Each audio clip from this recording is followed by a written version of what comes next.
What's up, chat? Happy Wednesday, hump day. Oh my god. Oh my god, there's so much news. We might lose a game.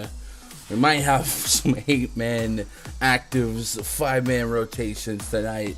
It's about to get weird, mama. But that's what we do, man. We out here playing with the same deck of cards everybody else is. So hopefully, we can parlay a rocky road into a journey worth traveling, right? Last night, LeBron James led the entire slate in fantasy points, 72.75 DKP. No surprise there. Ricky Rubio, one of the highest owned players on the slate, almost got to 70, probably would have got to 70. Had a scary injury at the end. Hopefully he was okay. He was assist shy of a triple-double, 27, 13, and 9-4 stocks to boot. Jimmy G. Buckets, 65 DKP. Not going to play tonight. We actually had to redo the thumbnail to the video. You know, I had to keep it fresh. And then the Raptors. Oh, the Raptors. Chris Boucher. Check. First of all. 3 guys coming back for the Raptors last night. Gary Trent, Pascal Siakam, part of a group that was likely limited. They end up playing 42 minutes. And somehow Chris Boucher gets more minutes with Siakam back. 38 minutes for Chris Boucher. 28 real points, 19 rebounds. Drilled 5 threes, 61 DKP. If you guys got the 6.2K Chris Boucher, you own a time machine. I don't know how you did that. I don't know how you did it under the circumstances yesterday. Westbrook with a 60 bomb. Jokic basically a 60 bomb, same as Embiid. Tobias Harris triple-doubled in that game against the Raptors. Franz Wagner, 56 DKP, 38 minutes for him. Dinwiddie, we got Bradley Beal out late. He dropped a 50 bomb. Halliburton, another 50 bomb with Fox back. And then, it kept on coming, right? It was a really high-scoring slate last night. And, that was to be expected. But there's a couple of, okay. Kevin Porter Jr. coming back, thought he might be limited, but he got 35 minutes of play. Great spot against the Lakers, 46 fantasy points. Herbert Jones without Brandon Ingram, without NAW, without Josh Hart, 26 real points on 36 minutes, 7 boards. Garrett Temple, you guys have the Garrett Temple sweat last night. Started out hustling, ended up balling. Third quarter drained 3 threes, I believe, to give him a shot at breathing life into lineups that featured him. I had plenty of 420 plus point lineups that had him. I would have liked a little bit more, but I'm glad he salvaged. I'll take that 25 that he did get to. And just looking through the rest of the list, I'm not going to list off everyone, but a couple notable names. Carmelo Anthony, back-to-back 40-plus fantasy point games, 24 real points. Lakers went full small ball yesterday. We talked about them doing that a quarter into the Nets game, and I thought that might have been a circumstantial decision against the Nets, but they rolled out LeBron at the 5 technically yesterday, which again meant that a guy like Carmelo Anthony would get a few more minutes, and he got 28 minutes again. The shot volume was there, 9 rebounds were there, so something to keep an eye on. If they're going to be dedicated to the small ball lineup, maybe Carmelo Anthony, if he's continuing going to be under 5K on DraftKings, maybe he's just a little too cheap. And maybe he does have more 30s and 40s in him than 20s and 30s, right? Anything else surprising yesterday? Kevin Love, again, he got minutes yesterday. There was a lot of mid-20s to low 20s for 30s. He played 32 minutes. Malik Monk drew the start in that small ball lineup. 40 minutes for him, 38 fantasy points. I like him as their best pure scorer. 25 real points. Spaces the floor a little bit. THT is cool, but THT has been so rocky and volatile that I do like the move to Malik Monk. Any other surprises in this list here? Nothing that stands out as something that I need to spend more time on. How'd you guys do, chat? We out here. 51 of you, kings and queens, already in the chat. You know how we do. Get it hot. Get them thumbs up going. What up, Quinn? What up, Kizar? Gun is the GOAT. I've learned a lot. I appreciate that, Kizar. What up, Brian Anderson? Damron in the chat. Mia Moore. I don't know how she does it. Always asleep. What up, Brian Anderson? Raj made him late. Nah, I pipe up the spreadsheet before I go live, and today was a little extra news. With the Miami game potentially not playing. I don't know. That's gonna get weird. What up, Justin Brooks? Hit my first 410 last night. Too bad I'm not 100K richer. Yeah, man. I had a couple people call me out in the Discord. They're like, "Yo, Gun, I'm having my highest score." And I was like, "Relax, relax. I think it's gonna be one of those nights where we all do it." What up, Matt? What up, Jenna? What up, Nate D? What up, Big League Stu? Justin says, "Damn, I sound like a real." Whoa, whoa, whoa. Jaws dead from thumb curse. The thumbnail curse doesn't exist. Hold up. What? What? McGee for all the money. I like Javale McGee today. I don't think he'll be a secret, but today it's going to get weird. What up, Shark? Oh, my God. Oh, my God. Quan, your boy had Boucher at 40% chance to be an optimal. Wow, that's crazy. I didn't even see that. Again, Marissa Shaw Van Zant asked for a shout-out. I guess that's a shout-out. What up, Marissa? Darnell, J. Cole, Jermaine, Cole, Young Simba, Arizona Toronto. Curry ruined my day. It would have been a big night. Yeah, Curry versus Jokic, man. Wasn't I mean I guess Jokic was fine, but like on yesterday's slate, you could not miss, and you had to get pure top tier ceiling. So it was one of the first slates in a while where I didn't tier one Jokic because I knew LeBron was going to be fruitful, or at least I expected LeBron to be a little bit more fruitful for a little bit cheaper. And the center spot did give us some value. Some of it worked, some of it didn't. Yurt Savin, obviously, one of the guys we were reaching after. I also had a little chunk of Isaiah Roby, who wasn't as fruitful, but you know what I'm saying? There was a little bit more value at center yesterday than the up-tier small forward. I had a lot of LeBron, a lot of Jimmy Butler, especially on Fanduel, so it worked out. Flip 30 to 300 on PrizePicks last night. Let's go, Taylor. Yeah, man, PrizePicks is really, really fun. Just, just keep it rolling. Like, don't. I see some $1,000 cards on Twitter. I'm just like, man, that's wild. But if you just keep throwing them $20, $30 cards out there and let it roll, as long as you're making sound decisions, man, I think every week over week you should be all right. Like I say, even Raj, if Raj is out here scooping up PrizePicks money, man, you guys can do it. Anyone can do it. What up, Chuck? What up, Hey Doranzo? What up, G Cool? Willie McGuire. Curry killed me. I was watching the game, too. They completely shut Curry down to the fourth. Man, that was a really low-scoring game. Like, I think neither team hit 90, right? That just a really weird game. 89 points for the Nuggets, 86 for the Warriors.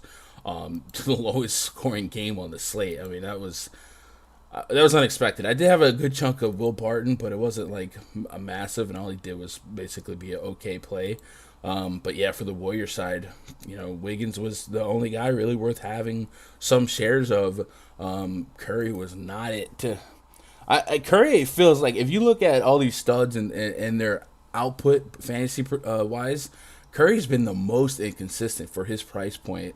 So I just tend to not get to an exuberant amount of him. But he definitely made sense pre-flop. He's just results-wise, he's not been as consistent as his peers at that price range.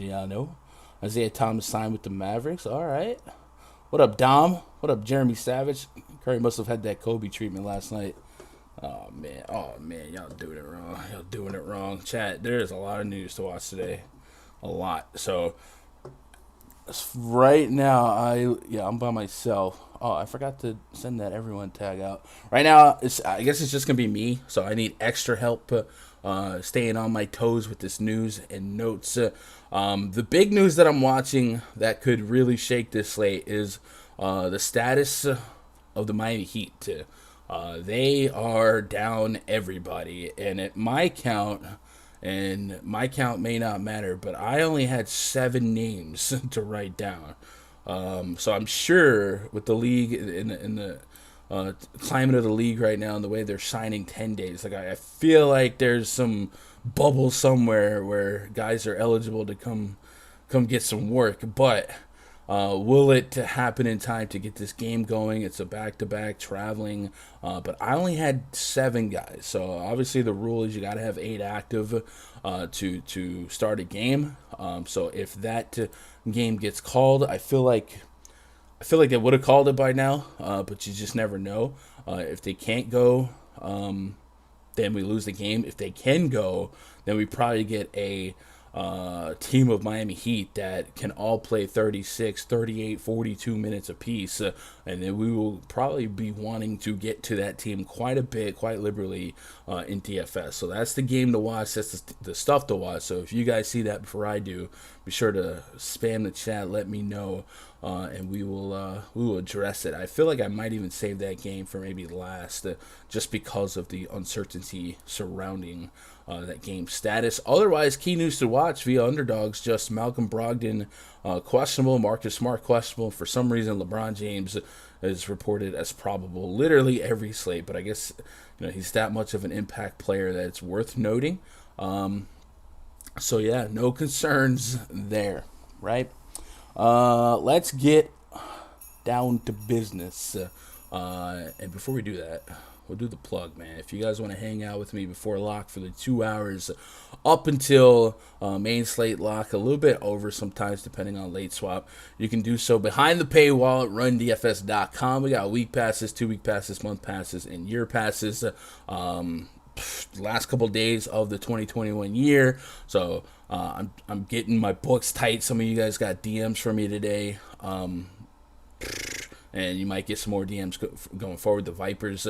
But if you guys want to jump into the VIP, get into that Discord and get access to the spreadsheets. I do spreadsheets for NBA, NFL, and MLB, and then of course you gain access to the 24/7 premium Discord. It looks a little something like this. You get in here, you jump on into that NBA chat before lock, and there can be 10, 20, 30 cats in here chopping it up, having some fun, keeping our heads on swivels, getting the news, searching PrizePicks plays, and of course just talking general strategy and stuff like that. It's a good time, part of the process every day. Of course, any membership you get comes with a voucher towards a Fantasy Cruncher subscription, so a good little partnership there. Extra utility, extra bang for your buck.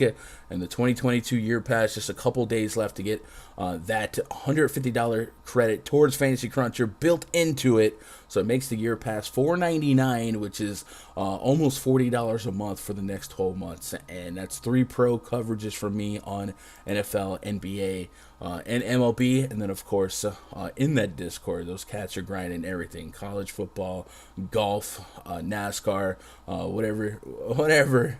There's probably a channel for it. And if there's not one, we'll make one. So come be part of the community, man. We'd love to have you. Let's talk some basketball. Let's get into game number 1. New York Knicks at the Detroit Pistons. Project starting 5 for the Knicks: Kemba Walker, Evan Fournier, R.J. Barrett, Julius Randle, and Mitchell Robinson taking on Derek Walton, Frank Jackson, Ham Diallo, Sadiq Bey, and Luka Garza. So the Pistons also a very, very short-handed team today that come with a high predictive value in minutes to be played. Leading the pack is Sadiq Bey, 40 minutes. Ham Diallo, 36. Frank Jackson, 35 minutes. I got on those guys. It is still the Pistons, and there might be some more lucrative opportunities elsewhere on the slate to get exposure to big minute guys. But hey, minutes equal money in this game that we play now. So even if you get to a couple no-namers in the mix, if you get 35 plus minutes, man, you take that as a chip in a chair. Knicks night 2 of a back-to-back. Yesterday, Kemba Walker still started. They were unsure of Emmanuel Quickley's status, but he ended up playing. So Kemba Walker went from 42 minutes of action to a little less. Just to recap last night against the T-Wolves, Kemba Walker played 33 minutes. So yeah, a little less than the 40 to 42 minutes that he had been playing, and he was a little less efficient, just a 19% usage in yesterday's game. 10 points still, less than 20 fantasy points. There was a little bit of late discussion about him because of the note that came out that said Quickly was uncertain. quickly ended up offering 14 minutes. So not that I'm anti Kemba Walker. He's definitely shown us a ceiling in his last couple games, and this is still the Pistons. But one of the things that made Kemba Walker even more lucrative as a play was the fact that he was playing so many minutes, right? Cardiac Kemba went from 0 minutes to 40 minutes. 43, 40, 40. So you chop off, 5 to 7 minutes of that projection here. You raise the price a little bit, getting close to 7K. We're at a spot where on a slate that gives us so many big minute opportunities at a little cheaper and to some regard a lot cheaper. You need that 40 plus, and you wonder how often does Kemba get you 50 plus to be a can't miss play. So I think at AK on Fanduel, I don't even have to really think about getting to him unless further developments about guard statuses came out. And at 6.8K, I'm still a little sour on it. And I think overall, I just might not be there in general on the Knicks, although Mitchell Robinson still has a case to be made at 5.5 on Fanduel, 5K on DraftKings per minute. He can absolutely give us 30 plus to 40 fantasy points as we saw last night, and the minutes have been there 2 games in a row, 30 and 32 minutes. Historically, the problem with Mitchell Robinson is we just don't get that much more than 22, 25 minutes per game. So if he's going to get that opportunity, we know he's a high stocks guy and a great rebounder. So I don't mind putting him in the back end of the player pool. I'll probably start him off as a tier 3. Still a 2K price difference between Fanduel to DraftKings on Julius Randle. So that probably introduces Randle into my tier 3 area. I don't think I get to him at all at 10.8K. Just seems like the Knicks are way closer to fully healthy than they were, and then a lot of teams are. So at 10.8K, you would have to argue as one of the top 2-3 scorers on the entire slate to be worth it. It just seems like the median range of outcomes for Julius Randle right now is mid 40s if you're lucky, right? I can fade that at 10.8K. One of the first impressions I got from the slate on DraftKings earlier today, Randle hasn't gotten his 50 in the last 10 games. One of the first impressions I got from the slate on DK earlier today was, my goodness, did they price a lot of people up. I don't know that I've seen so many 10K plus players ever, to be honest, on DraftKings. And I guess this is their way to maybe balance the slate out a little bit with all these completely nerfed teams that are stripped down to 4 and 3K players. But yeah, I think I think we might have to redefine some of our expectations on value today, even more so than usual, just because we might have that money to overpay for 50. But I don't think Julius Randle is that guy for me at 10.8K. On the Pistons side, I guess it's only fair if we spend a minute to do a maybe a usage check on this lineup. I don't really want to get too complicated on the Pistons because I'm sure the minute sample size is not going to be anything too worthwhile anyway. But I would assume Saddiq Bey is probably the leader in usage. And then from there, I went to 2021. Talk about a time machine. Protocol rules are ridiculous and annoying. 5 days in advance of the G League broke record for most transfers. Bro, was it who was it yesterday that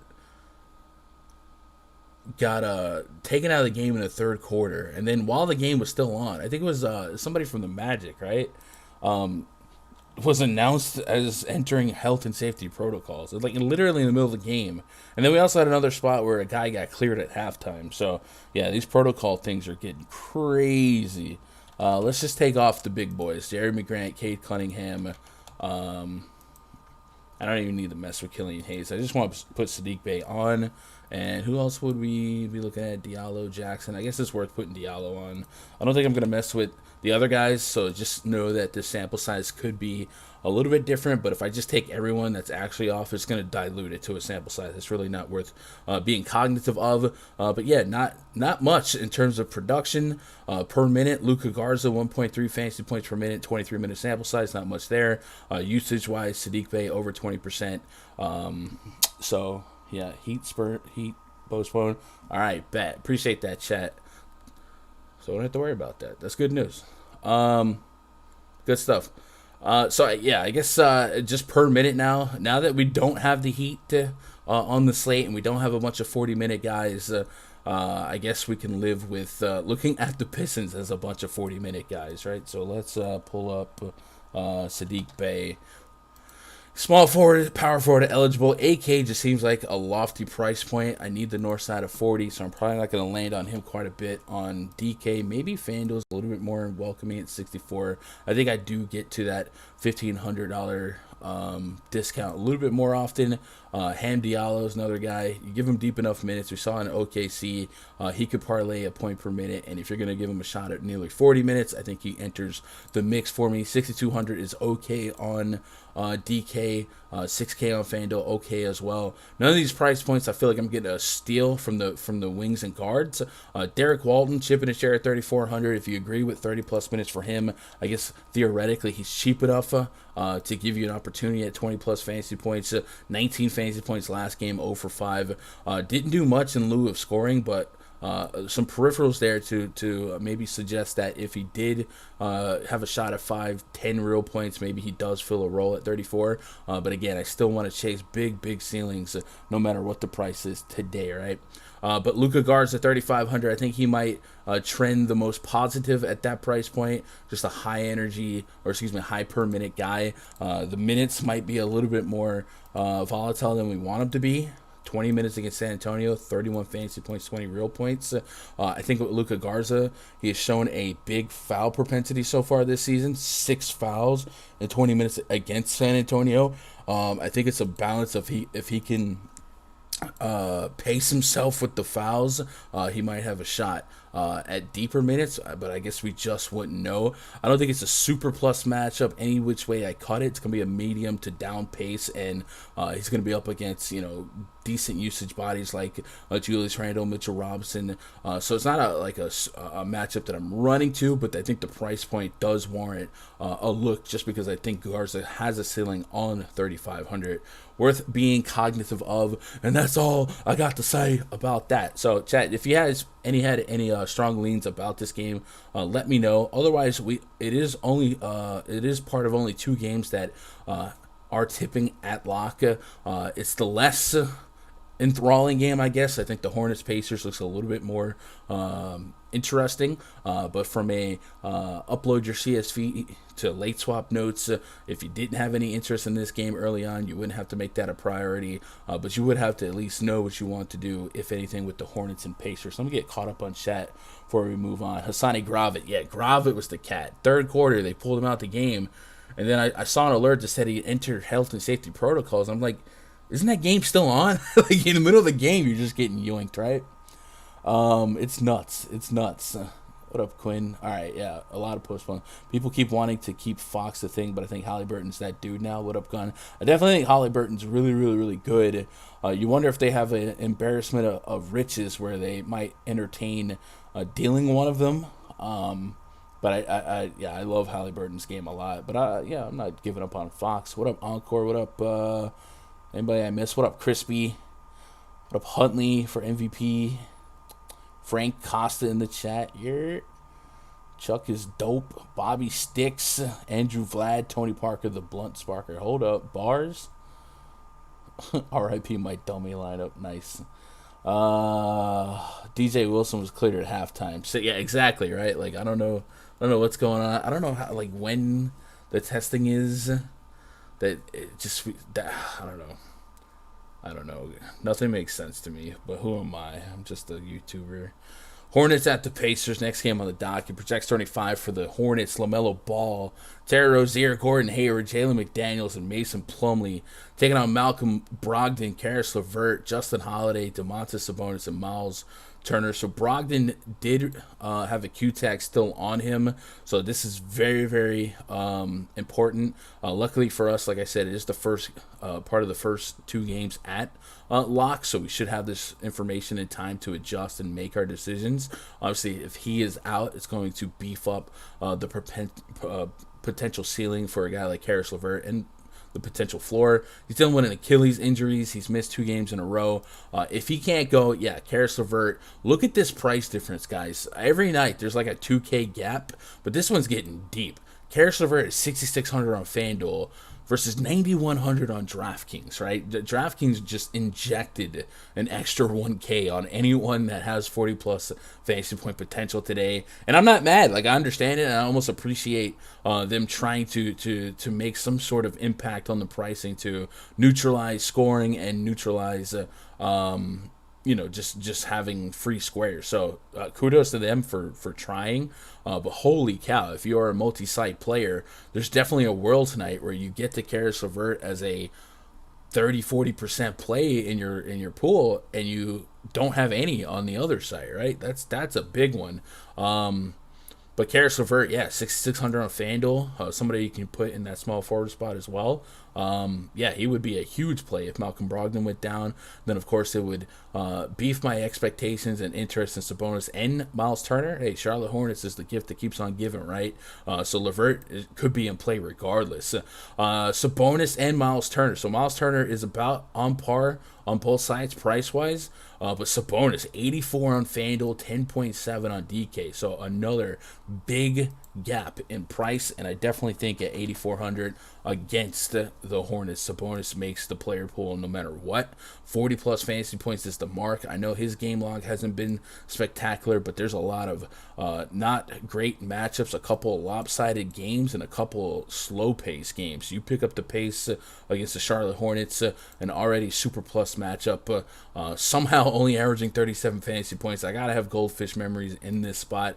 He's another guy, much like Karis LeVert. I might get to him quite a bit at this price point on FanDuel, and maybe not at all on DK.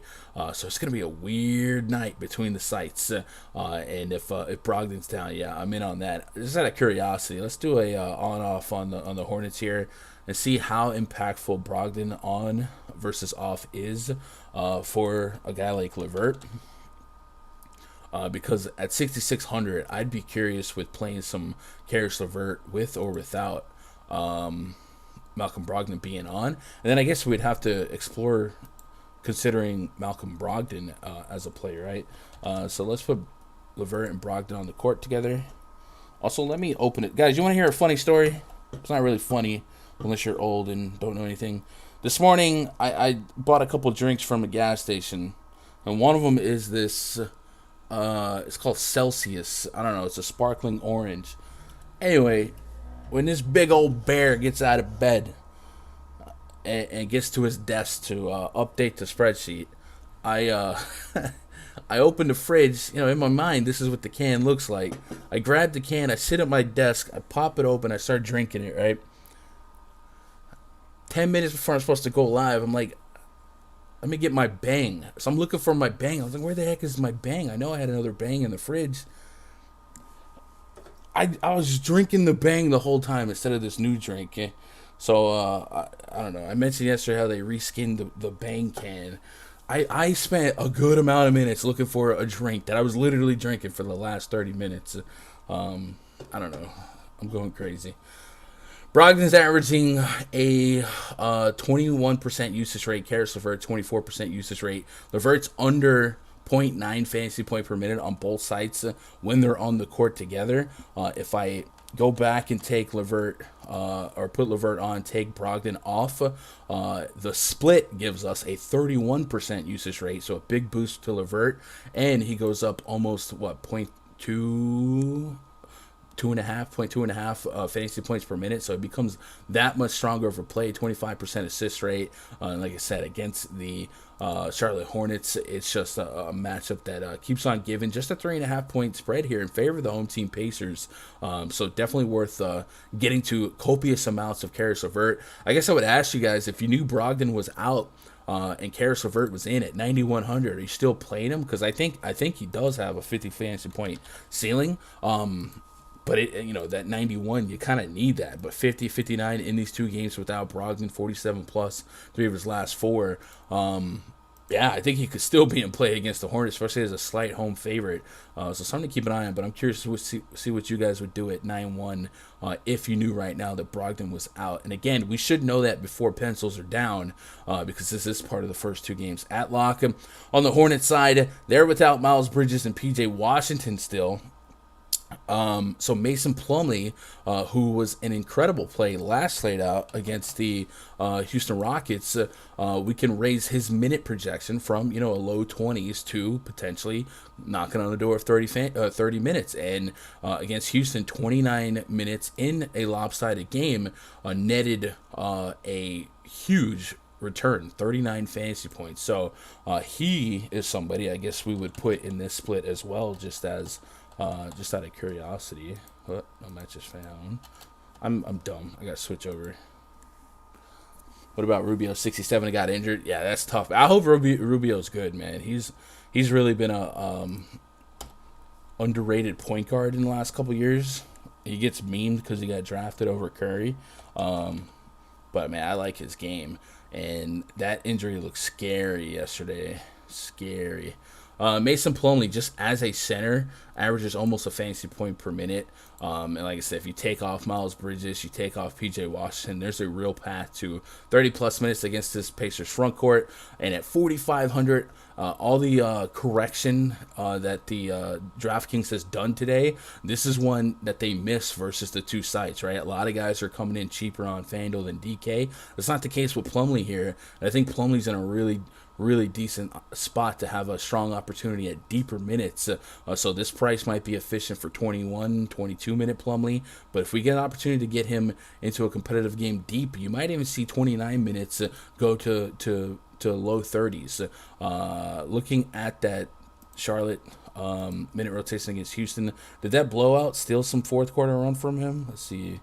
Mason Plumlee, yeah, he didn't play the second half of the fourth quarter. So at almost 29 minutes, there might have been a couple extra minutes coming his way before they turned the ball over or turned things over to like Nick Richards.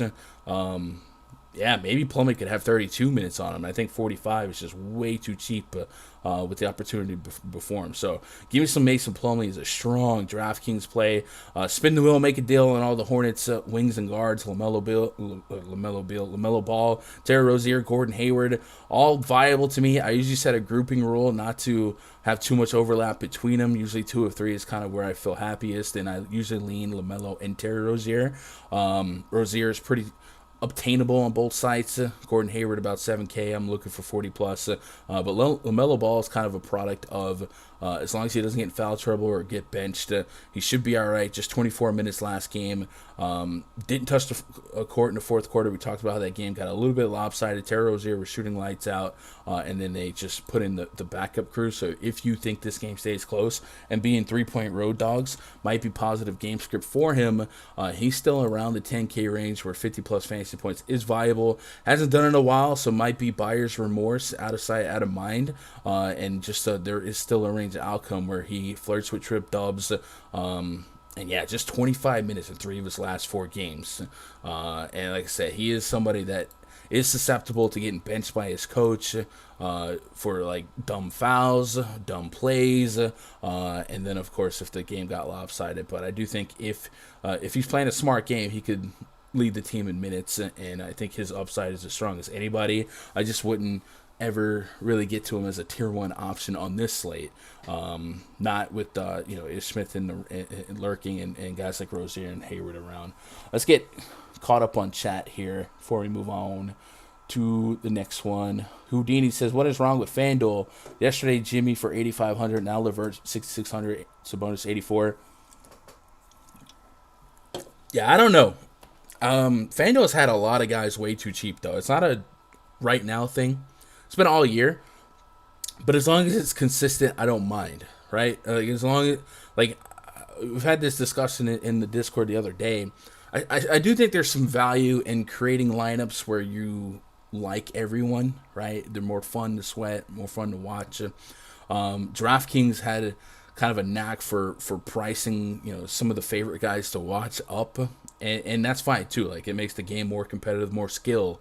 But I do think FanDuel probably needs to find a happier balance, because we're seeing some incredibly coagulated ownership on big slates, right? The other night, Harden, 11K, it was like 70-80% owned. Jaylen Brown, 70-80% owned. Yesterday, Ricky Rubio was like 60% on. Like, there's a lot of 50 to 60%ers on these medium-sized slate, and some of it's out of their control with the scratches and the health and safety protocols. But maybe they should be a little bit more proactive. Maybe raise the min salary for the time being, something like that. But for the most part, as long as it's consistent across the board, I don't mind it. And I guess from a multi-site player, it does make things a little bit more challenging in a good way. Like I said, my player pool for DK and Fanduel tonight is probably going to look as different as it has ever looked, just because of the big discrepancies between the two price points. If not, you will pay after the show. What happened? You will though. If not, I forgot to press thumbs up. Yeah, definitely hit the thumbs up. Don't want to miss that. Two best games Balls had this year was against the Pacers. That's good to know. Derek Favors not listed on injury report. That's good to know. They tend to stagger him on back-to-backs anyway, so I would not be surprised if Mike Muscala didn't play tonight. Plumlee had like 35 at halftime. Yeah, Plumlee's a little beast, man. He's always been that way too. Is your optimizer getting to a copious amount of Derek Walton Jr.? So Jesse, I haven't scripted anything. It wouldn't be an optimizer thing. That would be more of the projection. On DraftKings, talked about him being $400 above min. Parlay that with the fact that they juiced everybody to 10K or greater that you would want to get after to get to some ceiling. I think he's just gonna naturally land pretty liberally into lineups, and I think even if you put his projection at 20 fantasy points at 3,400, now even more so losing the Miami game, yeah, I think he's in a strong spot to pick up extra ownership just based on price and minutes alone. And then the other guy that might also land a lot, like I said, is Mason Plumlee. I think 4,500 could be up to 2K too cheap, but considering the potential minutes that are in front of him tonight with Bridges and PJ Washington out. Gun, you might not be old enough to remember the Orbit water where you had the little bitty balls floating around. Ridiculous. I don't remember that. I do remember trying coconut water once, and it had like slices of coconut in it, and I wasn't ready for that. So when I drank it, I don't know, it was messing with my mind, and it like a gag that it was. I never drank that stuff again. Diallo's my play tonight. Check Diallo. I can get with that. It's not a high warm and fuzzy play, but I understand it. I respect it. Isaiah Thomas on the Mavs. Garza was smashed. Yup. Clear. You had him projected for 28. That's actually, that's a little lower than I have for 27 DKP. Even that, like anything over 20 at 3,400, that's gonna pop so commonly in optos, and that's not I'm not saying don't play Derek Walton, but I'm saying like I wouldn't blame the optimizer. I would blame the projection and points per dollar. Like it's just gonna jam that in. Canadian flavored water. What is that? Is it Canadian water that is flavored? Or is Canadian a flavor? Clippers at the Celtics. Next game on the docket. Projects 35 for the Clippers. Eric Bledsoe, Luke Kennard, Terrence Mann, Marcus Morris Sr., Ivica Zubac taking on Marcus Smart, Jaylen Brown, Romeo Langford, Al Horford, and Robert Williams, the Time Lord. 210.5 our total. 6 point spread in favor of the home team, Boston Celtics. So let me get caught up on some news on Boston side. We had seen a little stretch of outs for Marcus Smart and Dennis Schroeder. Smart didn't play the last game. It looks like he's questionable today, so keep an eye on that. All right. Has there been an update on that? I only saw questionable. All right, he's still questionable for today's game. And then Dennis Schroeder, I think, is still out, right? Yeah. No, he's cleared health and safety protocols. All right, so Schroeder could be in the mix. And I don't have him in the spreadsheet, so we should add him. Dennis Schroeder. Boom. All right. What we had seen in the last couple games was an increase in opportunity for Peyton Pritchard. I think he actually drew the start last game. big fantasy points out of him since Christmas. He's earned a new price point, 6,200 on FanDuel, 5K on DK. So I would assume that if not both of Smart and Schroeder are back in the mix, that I think at this newfound price point, we don't get to Peyton Pritchard. That he had cleared. He has not cleared. Okay, all right, nice little trip that we went on there. So I guess if at least Schroeder's out, I guess Peyton Pritchard still has an opportunity at 20 plus minutes, and then if we got Marcus Smart out again, we might see another deep minute game from him. 30 to 45 is his minute range outcome. I would probably put him closer to mid 30s here. No matter what, we've seen him be a potential point per minute guy. So at 5K, I think he's more viable in DraftKings than FanDuel. Again, we're not saying that a whole lot today, but considering the new look pricing on the site, I think somebody to watch is Peyton Pritchard for tournaments. If Marcus Smart got ruled out, I do think we raise his projection quite a bit. Right now, I got him about 27 DKP. If we lost 30 plus minutes of Marcus Smart, I think Pritchard could go to 35 to 38 minute projection, which would be the same as a DKP projection, 35, 38. And I'd take that all day strong at 5K. Jaylen Brown kind of just hit the floor that you need last game. Maybe that came to spite or in spite of Peyton Pritchard's big game. But Jaylen Brown on FanDuel, sub 9K, 10K on DraftKings. You know the drill, man. Without Jason Tatum, Jaylen Brown has an opportunity to lead the team in usage. And then it really is a trickle effect. I do think the Celtics will offer several viable clicks today. Al Horford's another guy I don't mind quite a bit. So let's do a little bit of on-off here. Let's take off Tatum. Let's take off Schroeder. Guys, the Schroeder out is the most updated, right? Schroeder out, I think, is the one we got to go off of here. But I guess there's something to keep an eye on, man. That health and safety stuff is so fluid. When is LaMelo going to be off this minute restriction? I don't think LaMelo's on a minute restriction that I know of. I think he's just a product of blowouts or getting benched. Jaylen Brown, 105 minutes this season without Tatum and Schroeder.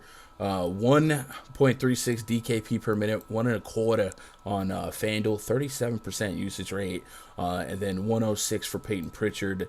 And Al Horford, 1.3 fantasy points per minute on both sides.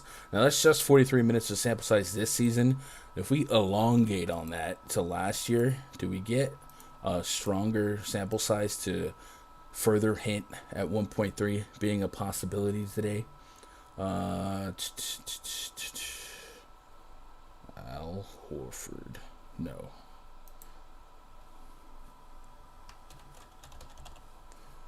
No, just this year. All right. So I don't mind. I really don't mind a mini Celtics stack. I guess I would stagger them appropriately. If Smart did play, I know 30 plus minutes of him could be a point per minute on both sides, reasonably obtainable, 5'8", 6K. Jaylen Brown would probably be the guy I seek for the most consistent shot at a ceiling, 40 to 50 fantasy points. I think he's priced appropriately on both sides, so it's not like an insta-click. And then Al Horford, I think people might get soured at 7K. Al Horford, they just don't pay that. But if you're going to get 1.3 per minute, I'll take it. I guess if Grant Williams is back, maybe there's a shot at closer to 30 minutes than like 35, and maybe that front court just kind of cannibalizes each other. But I still have him in the player pool, probably tier 3 right now. But yeah, we'll be waiting on that Celtics news. On the Clipper side, life without everybody, but most notably Paul George. Eric Bledsoe did not move up in price, and I think a lot of that is the product of the pricing algorithm being results oriented, right? That last game was a blowout. The Clipper starters, I don't believe, touched the court in the fourth quarter. So maybe because of the blowout, we get another opportunity to play Eric Bledsoe at a really, really cheap price. And we saw 2 games ago, he has a 50 fantasy point ceiling. Yeah, the closing crew for the Clippers in that fourth quarter, Winslow, Amir Coffey, like the drink. Xavier Moon, Brandon Boston Jr., Keon Johnson. So in 3 quarters, Bledsoe had 28 minutes. I think that was in line with what we might expect his pace to be. The game prior, he played at 37 minutes. It was a back-to-back, so tired legs here. And yeah, I guess there is a chance that this Clippers team is not strong enough to contend with the Clippers with the Celtics for 4 quarters. But I do think the opportunity cost is still way too good. At 6,400, essentially just a $400 increase on DK, and at 5,500 on FanDuel. The opportunity, I think, is still there for him to play 35 plus minutes and kind of be a catalyst in keeping this team going forward. As crazy as that sounds, right? They're without everyone, especially ball handlers. Paul George, Reggie Jackson, the most notable. So I do think that Bledsoe, maybe it's a me thing, but I feel like Bledsoe is going to be somebody that I just end up having way too much of. Because of the price point and the opportunity before him. Marcus Smart, not a matchup I love to pick on generally, but like I said, minutes equal money, and even if you held him to a point per minute at 36, 37 minutes, I'd take that. Let's take off George, let's take off Reggie here, and let's just put Eric Bledsoe on. Get a number.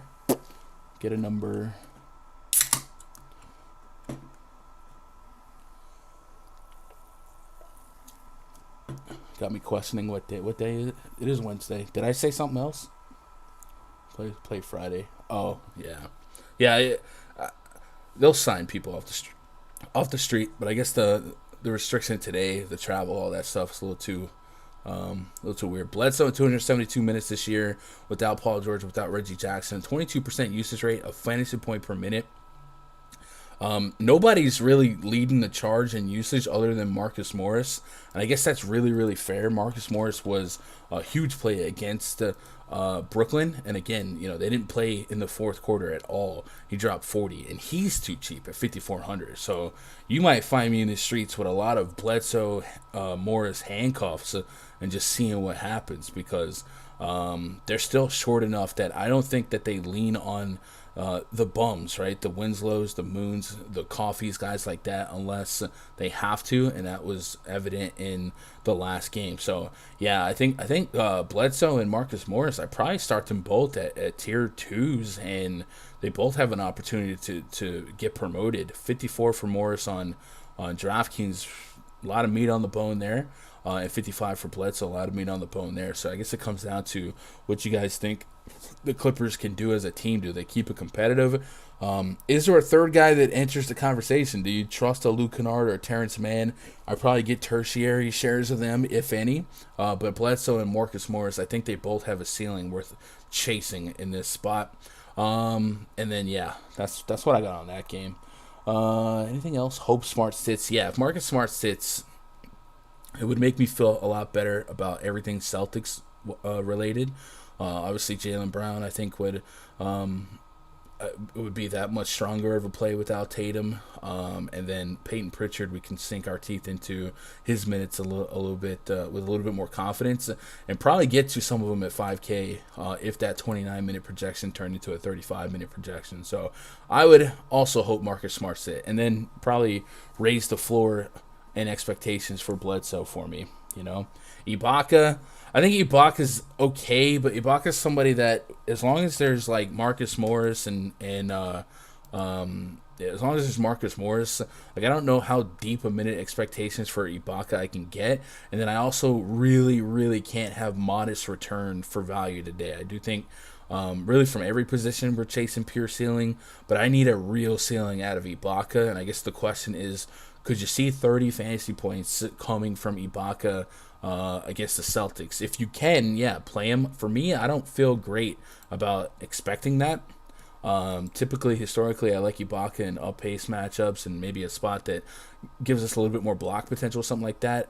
I just don't feel like I can't miss ceiling. Like, I really need 10x opportunity out of my 3K players in the climate that we have right now, and I don't know if that Ibaka is giving me that. I personally don't think he does, but if you think he does, I can be wrong. Go for it. If Marcus Morris ended up not playing or something like that, yeah, I would feel a little bit different, but right now I don't. Yo, Tom M, appreciate that sub, man. Welcome to the channel. Yeah, showing us the love, chat. All right, let's move on to the next game here. Atlanta Hawks at the Chicago Bulls. Tom, yo, Gun, what's the biggest single hit you've ever had take down a massive tournament? Single hit in a tournament is probably like 15K. Single hit in a night is probably like 25K. And then in a week, I've probably hit 40K. Haven't had that elusive 100K to first. The other night on Christmas, man, I had that feeling, man. I thought I was gonna do it. Just a couple points back from first place on the Fanduel Christmas one. Danny would tell you, man, I had the full-on nerves, man. I was sitting here sweating everything Bojan did. There was a point where I was 5 points away from 100K in the third quarter. And I was looking at my lineup, and I had Robert Williams, and there was some controversy about him not getting 2 blocks. And I was like, that's 6 points right there. I should be up there. But then the refs took over that game, and it was what it was. But, man, and I told her, I told Danny, I was like, it's not about winning the 100K. It's about, like, I don't know, it's like a championship, right? Like, if you win the Super Bowl or whatever, like, it's more of, like, just taking it down. Just, like, winning the 10K, 8K entry tournaments is cool, but, like, man, winning that 100K would be like winning a championship ring, right? But it came close. There's been a couple of close calls in the last 2 months, so hopefully the big one's coming. But Atlanta Hawks at the Chicago Bulls. Next game on the docket. Project starting 5 for the Hawks: Trae Young, Skylar Mays, Chauncey Brown, Cam Reddish Jr., Clint Capella, taking on Kobe White, Zach LaVine, Javonte Green, DeMar DeRozan, and Nikola Vucevic. We got a 227 total, 8-point spread in favor of the home team Chicago Bulls. Is this a run-it-back game from the game where all of the Bulls basically hit ceiling? Yeah, it is. 40 minutes for Trae Young in that game. So Hawks are limping into this game. So we do have an opportunity to target big-minute plays here. Priced appropriately is Trae Young on both sides here. We wrestle with the game staying competitive, but if we do keep this game staying competitive, I do think there's a handcuff opportunity on Trae Young and Clint Capella, and there's just big minutes opportunities throughout the Hawks lineup. So I would be interested in getting to a decent chunk of exposure to these Atlanta Hawks players, and I want to maybe do an aesthetic here and just kind of show you how Trae and Capella have fared together.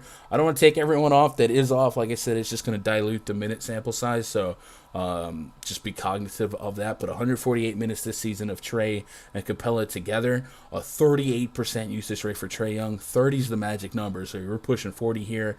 Points per minute, $1.50 on Trae Young and 1.23 on Clint Capella. So without John Collins here, Clint Capella against the front against Vucevic, we might expect some decent minutes out of him. Just 26 minutes last game, 34 fantasy points. But if that 26, got closer to a 30, was there anything? Was that just let me see, Atlanta. Let's see what had that.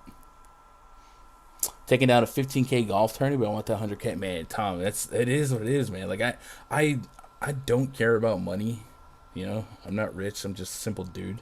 But I don't know. It's more of a competitive urge to want to win the 100K just to be at the top. It's just a good feeling to be number one out of X amount of lineups. Clint Capella last game barely played the fourth quarter. I was thinking he might be 1v1 versus Vooch, but Vooch got 34 minutes, so there was a stopgap. I guess Gorgie Zhang's the guy that plays every minute that Clint Capella doesn't. All right. Yep. I put Capella at 30. I think that's fair, but I also think the price is fair. So I'm on edge about playing him. Yeah, that guy who hitchhikes. Appreciate the sub, man. Welcome to the channel. So I guess I'd be more inclined to get the Trae Young no matter what, but I'm on the fence about Capella. So here's a fun Trae Young fact about this slate. When I put in the soft projections about an hour ago now, Trae Young came in as the highest scorer on the slate, edging LeBron by 11 fantasy points. Does anyone disagree with that? Just based on the math that we have before us, right? Trae Young's averaging 1.5 fantasy points per minute. So, I mean, basic math here, right? Even if it was just 36 minutes today, 1.5 gives me 54, and I do think 40 is in the range of outcomes. In terms of minutes, 1.5 on 40 minutes is 60. So I don't know, man. I think I might have to trust the projection here. I know historically Trae Young lets me down whenever I give him too much trust, but oof, I might get there for him. More of a Fanduel click to me. Like I said, DraftKings did a big boost on all the studs today. But I think I get to Trae Young aggressively at 9.7K on Fanduel, and we might taper our expectations when we get closer to lock. I think I do nerf his projection just a little bit because 70 is outlandish, but it makes sense. Cam Reddish Jr., 5,400 on FanDuel. I think that's going to look really good in lineups. He's over 6K on DK. I think you still can get there. 30-plus real points in the same spot last game, 40 minutes without everyone, Herter, Collins, Bogdanovich, names that are active parts of this rotation, active parts of, 10 to 20 shot attempts a game. I think Reddish could be second on the team in shot attempts behind Trae Young, maybe Capella, but I think Cam Reddish is going to at least go blow for blow with Trae Young in terms of minutes played here, and I just think 5,400's opportunity is really too low to not get to Cam Reddish an aggressive amount. On the Bulls side, historically, I approach the Bulls in a 2 of 3 manner, meaning I don't want to get 3 of the Bulls studs in the same lineup because I never really expect them to coexist from a ceiling standpoint, right? To win tournaments, you feel like there's going to be a DeRozan spike, a LaVine spike, a Vooch spike, maybe 2 of 3, but hardly ever do I expect 3 of 3, and that was exactly the case in this last game against the Hawks here. So I guess I would ask you guys, do you guys think that was an anomaly? Do you guys think the pricing correction is enough to push us back? I feel like long term it's too much to expect 10.1K, 9.6K, 9K to coexist from a high ceiling standpoint. So I think I stay with the process of never more than 2 of the 3. Even then, I don't like to get more than 1 of the 3. So something to think about if you're setting your groups and your optimizer rules. There's a decent total here. It is an 8-point spread, so it does leave the door open of this game getting a little lopsided. But on FanDuel, Zach LaVine's just $8,600, very obtainable. DeRozan 9,200, 25 plus real points and peripherals to boot, and Vucevic 8,300. So once again, if I make that rule, I can almost certainly expect that rule to be something in my Fantasy Cruncher rules for DraftKings. But I do wonder if that rule is not needed on FanDuel, if I just let the projections roll with a little randomness. I don't know how often I organically get LaVine, DeRozan, Vooch together as it is, but each one of them are in a spot where the minute projection and the matchup is super plus, so I don't mind it. Kobe White is a talking point for DraftKings, 4,500. Definitely a potential value hit here. 25 minutes against Atlanta last game. He had 5 fouls in those 25 minutes. I think they're so short-staffed that if he's not in immense foul trouble and the game does stay competitive, Kobe White probably has a chance for 30 minutes. It looks like the second quarter.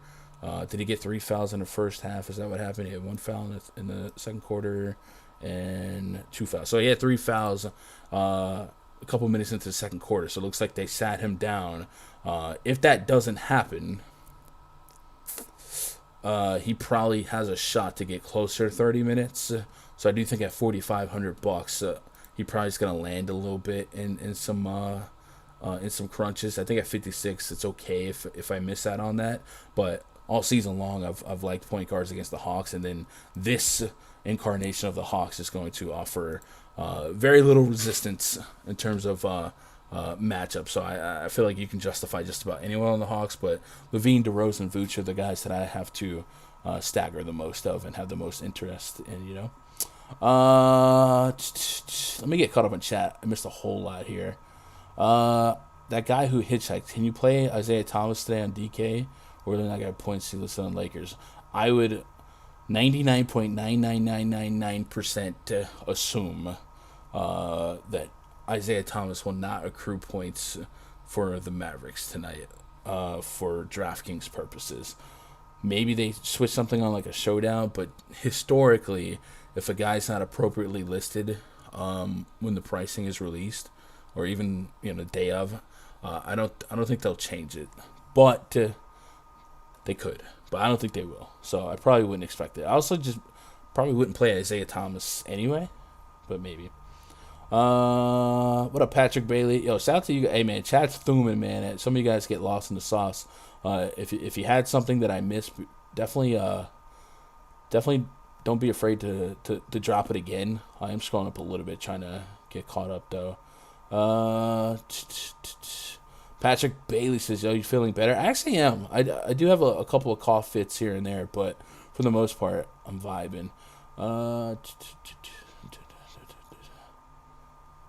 Fish fan says, it's more fun to win than win money. Don't get me wrong, winning money is nice, but just seeing your name up top is really fun. Yeah, I guess you have to have that competitive, like, I don't know, spirit to really truly appreciate that. But yeah, the money's nice, but just being first is like that. I don't know, it feels good. Genesis, not sure I want to win big, never have this late in the year because of taxes.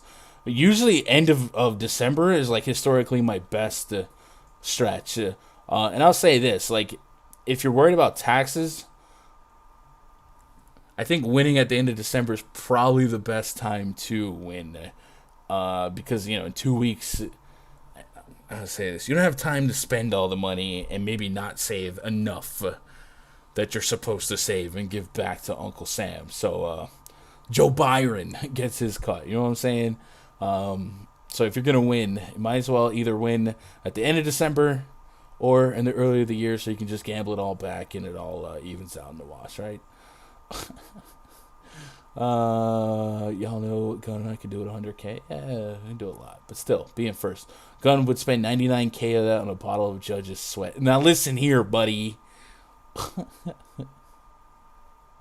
Y'all are wild. Shout out to you guys. Hit that thumbs up. LA Lakers at the Grizzlies, next game on the docket. So this is the game that I wanted to get a nice chunk of, and I didn't want to have to be forced to play like the Heat or whatever. So now that we don't have the Heat, I can get back to this game with some level of confidence. When we lost Jimmy Butler was on the initial thumbnail.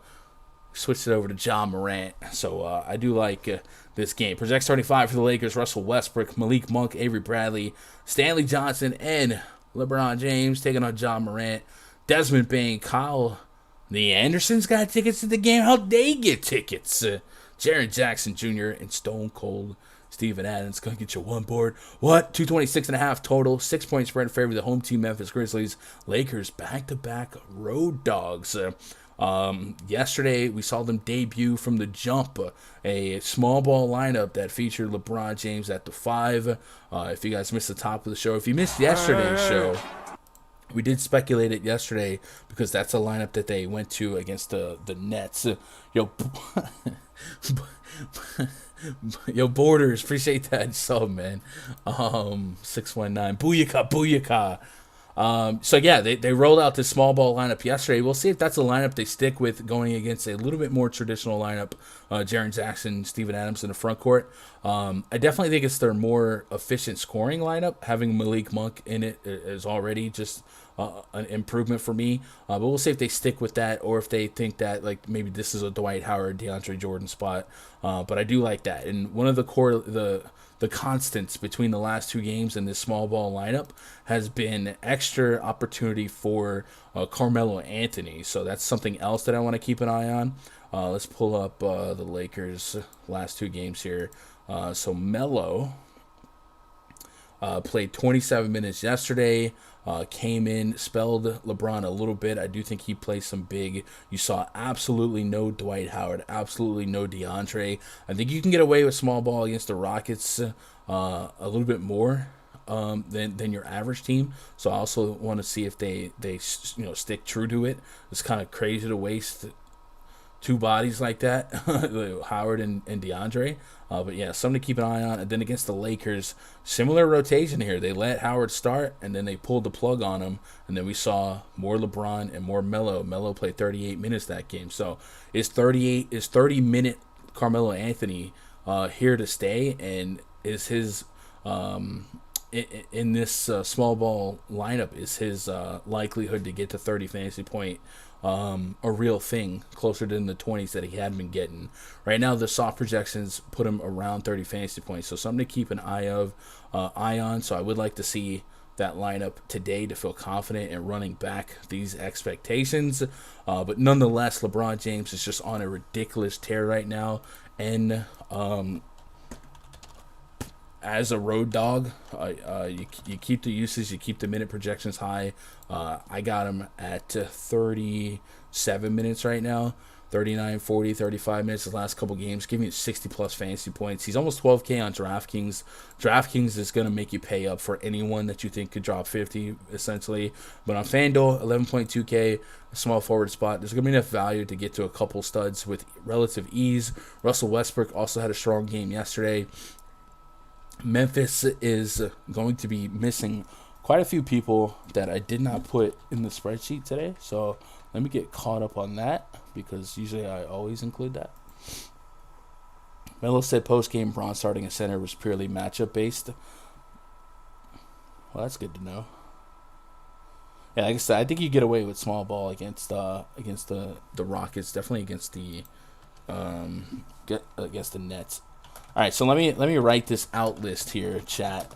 Aldama, Dylan Brooks, Culver, Concher, D'Anthony Melton out, Sam Merrill out, Evis Pons out, Williams out, and then for the Lakers, we've got Ariza, Kent Bazemore, A. Davis, K. Nunn. I hate Austin Reeves. All these guys are out, so I don't know how I forgot to do that earlier. So Memphis, I think, is going to be a team that gives us some value, right? We're chasing. They got a bunch of minutes out. I think Kyle Anderson on DraftKings at 4,600 looks very, very interesting as a guy that could pop for 30 fantasy points. And then John Morant, under 9K on both sides. The minutes have been strong for him.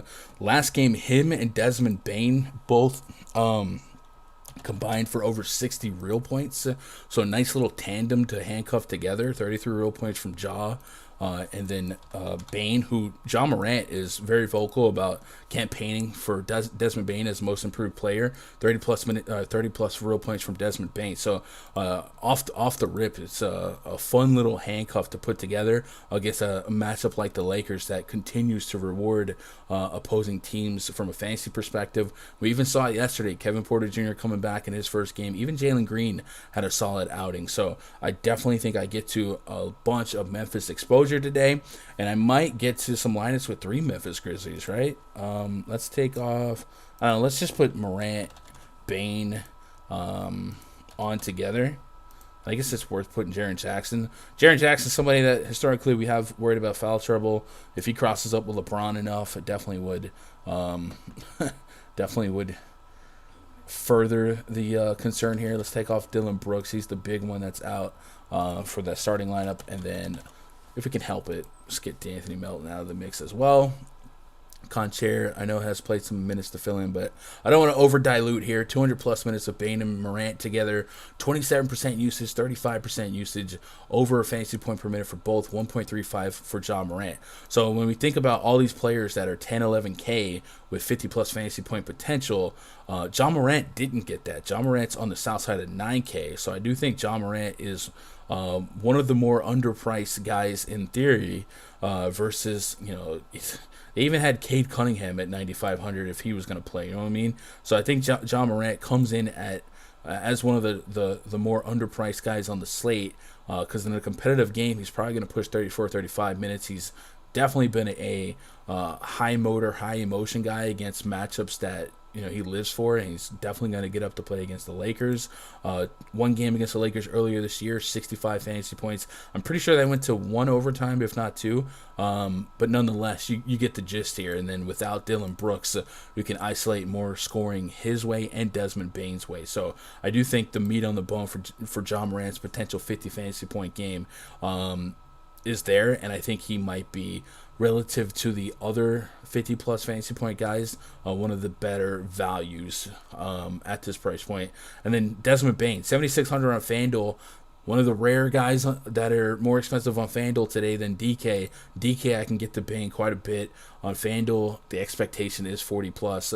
I still think he gets that, or at least knocks on the door of that, so I'll have some, but I'll definitely have way more on DraftKings.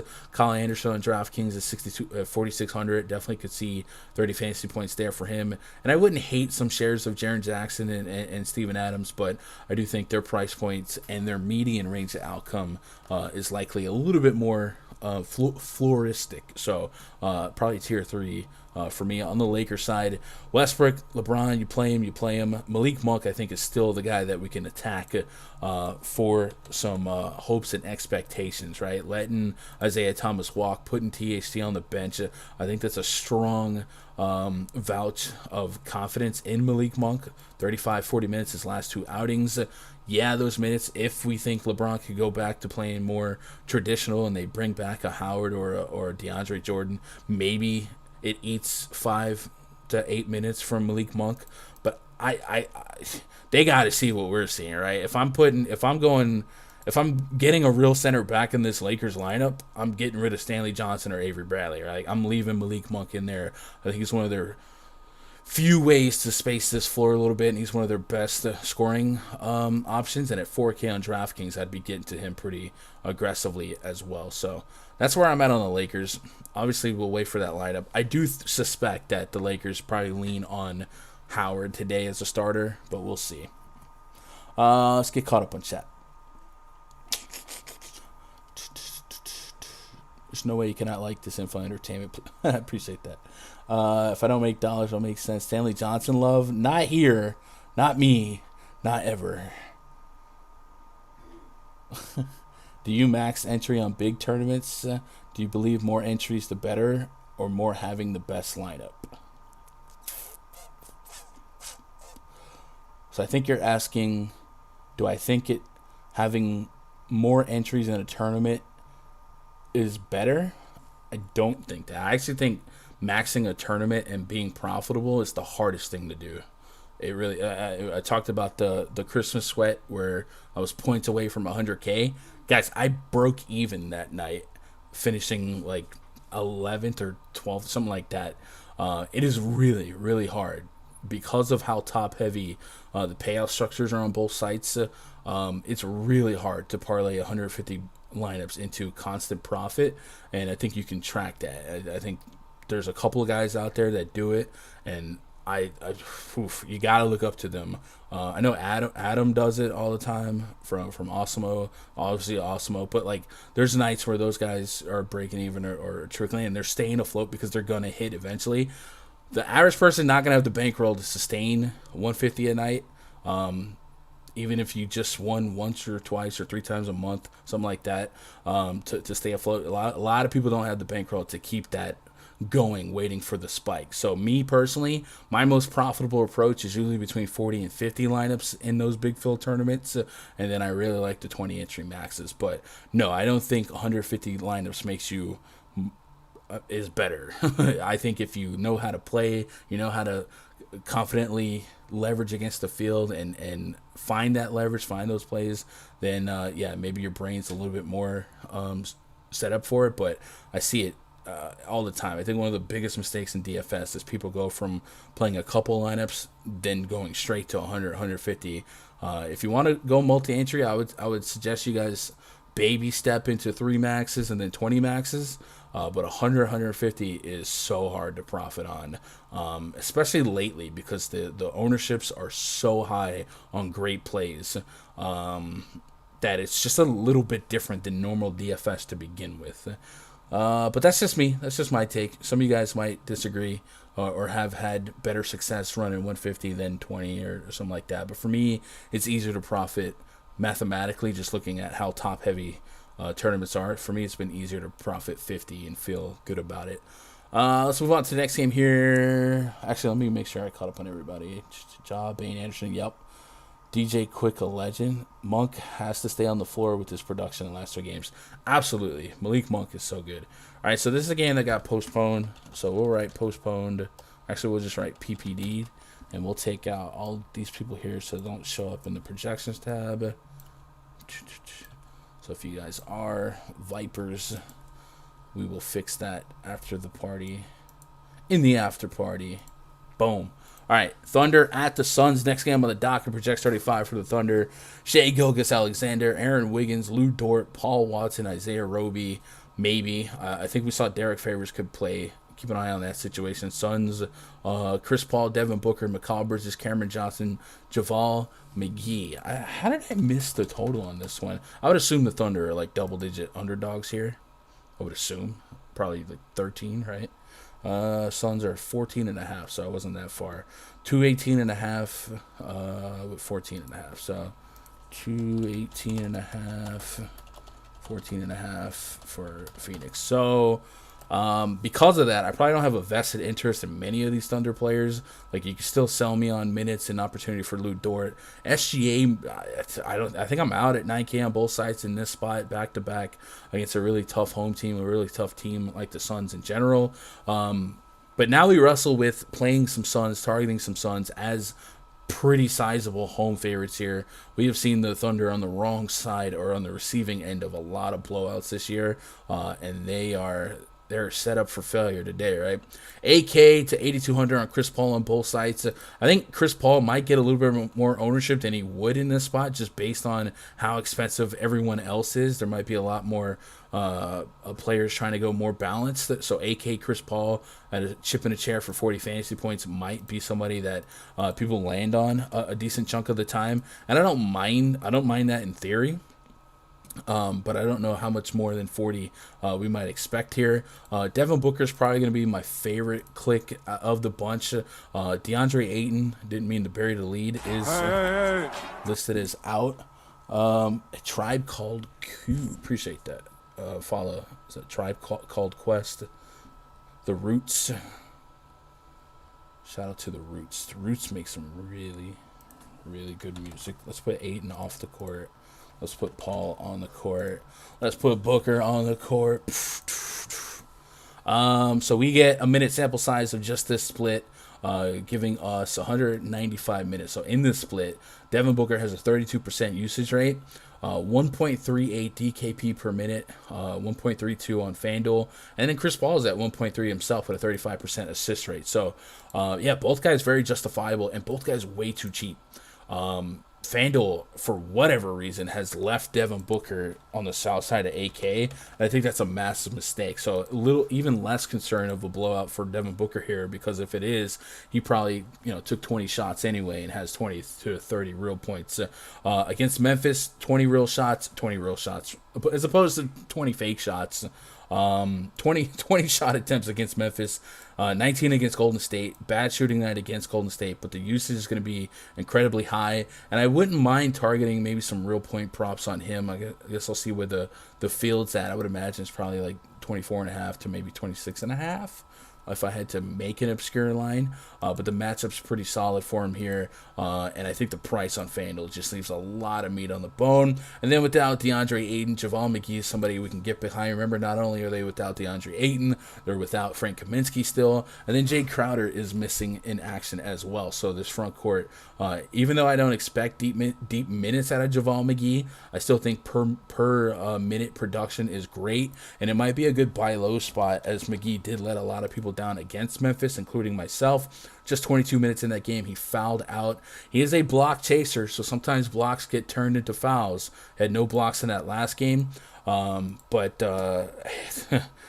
goldfish memory can be a profitable memory to have. OKC is allowing the second most blocks per game in basketball right now, and that's where JaVale McGee is really going to extrapolate a lot of his ceiling. So even more so on FanDuel, where you get that +3. Could he get one of those deep block games, 2, 3, 4 block games, plus a couple peripherals to boot?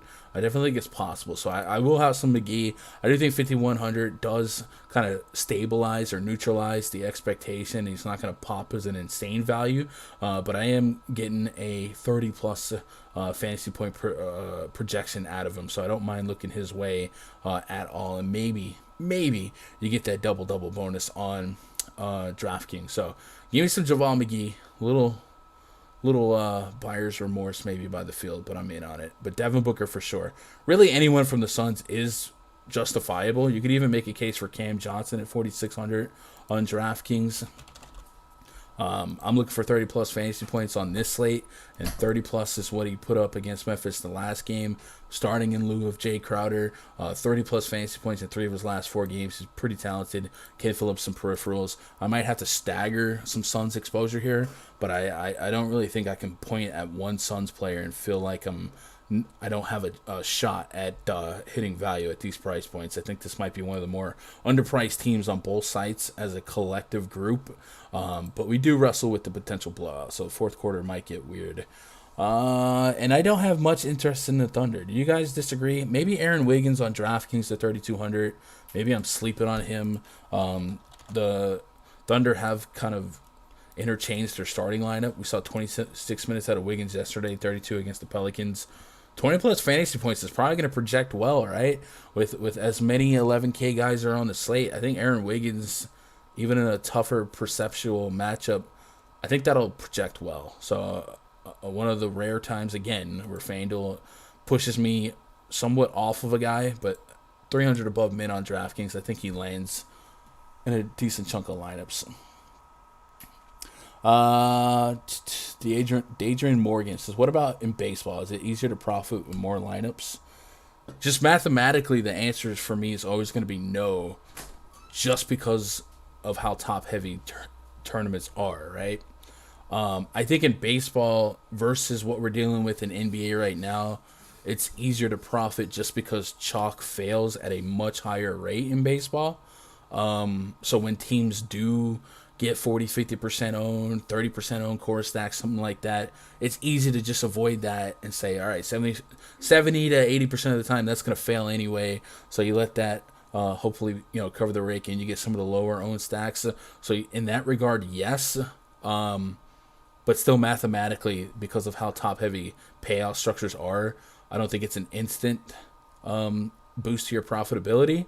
But like in NBA, when some guys get to chalk levels of ownership, their failure rate is not as high as it is in baseball, right? Ricky Rubio was 60% owned yesterday, and I knew that was just too strong of a play.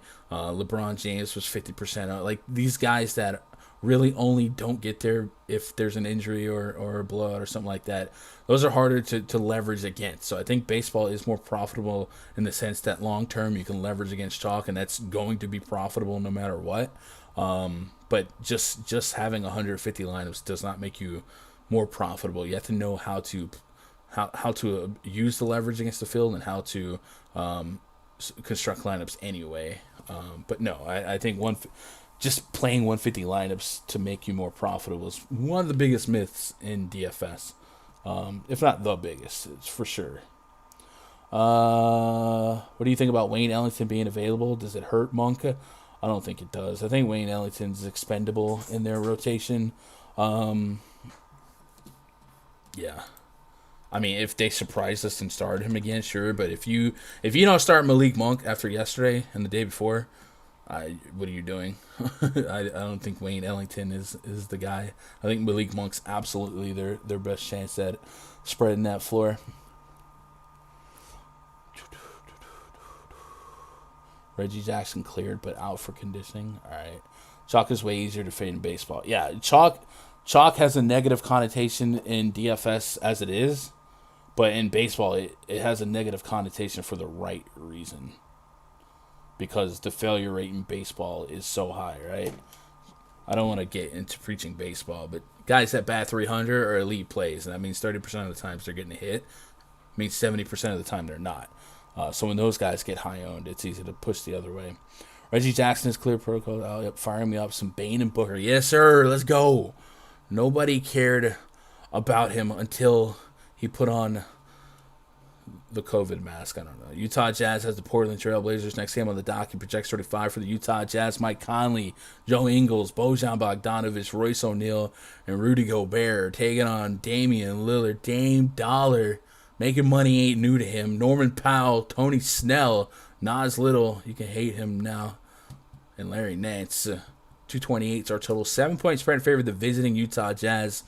So Utah, while not shorthanded, notably without Donovan Mitchell, 20 to 30 real points off the table that they compensate for elsewhere. And the Blazers, without Robert Covington, without C.J. McCollum, Yusuf Nurkic, Ben McLemore, Dennis Smith Jr., notable outs for them. Isolating minute projections and usage rates for guys like Damian Lillard, and we've seen spike games out of Nas Little. So let's do a little bit of on-off court tooling via Add More Funds.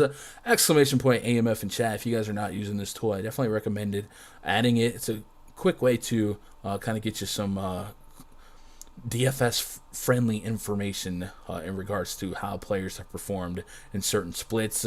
There is a paid version that I use, but there's also a free version that's pretty powerful as well. So we're going to go to Utah. We're going to run 2 queries for this game. We're going to see how Utah has performed without Donovan Mitchell. And I guess this team is pretty much the same team as last year, so we might be able to elongate on our sample size to last year just to broaden our horizons. But I do think Gobert was the guy that had one of the more notable boosts without Donovan Mitchell as a potential guy that could pick up some scoring, so you might get that guaranteed double-double on DK. 340 minutes of sample size this season of Conley, Gobert on, with Donovan Mitchell off. A 21.4% usage rate on Conley, 20% on Gobert, 27% on Clarkson when he does get in. It's pretty well spread out.